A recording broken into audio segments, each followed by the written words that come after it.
Okay, this is one of my favorite chapters in the whole Bible, Deuteronomy chapter 30. When the time arrives that all these things have come upon you, both the blessing and the curse which I have presented to you, and you are there among the nations to which Adonai your God has driven you, then at last you will start thinking about what has happened to you, and you will return to Adonai your God and pay attention to what he has said, which will be exactly what I am ordering you to do today, you and your children, with all your heart and all your being. At that point, Adonai your God will reverse your exile and show you mercy. He will return and gather you from all the peoples to which Adonai your God scattered you.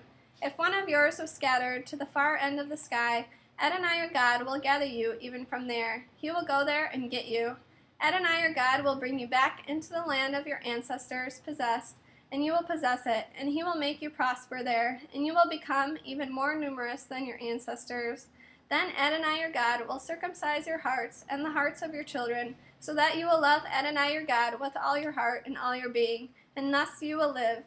Adonai your God will put all these curses on your enemies, on those who hated and persecuted you, but you will return and pay attention to what Adonai says, and obey all his mitzvot commands which I am giving you today.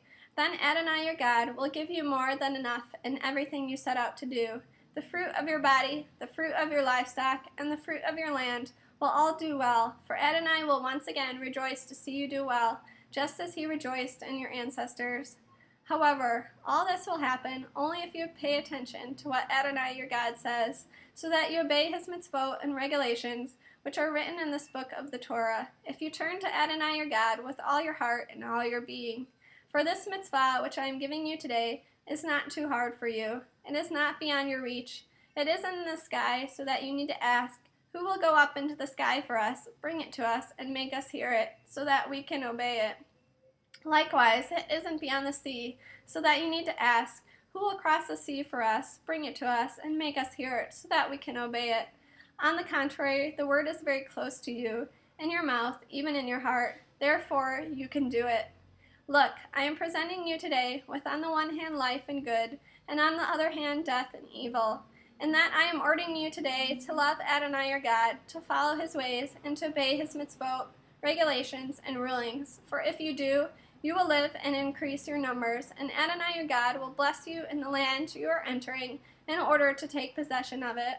But if your heart turns away, if you refuse to listen, if you are drawn away to prostrate yourself before other gods and serve them, I am announcing to you today that you will certainly perish. You will not live long in the land you are crossing the Jordan to enter and possess.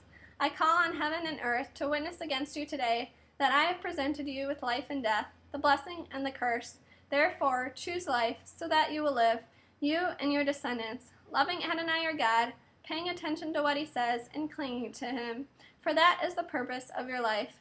On this depends the length of time you will live in the land Adonai swore he would give to your ancestors Abraham, Yitzchak, and Yaakov.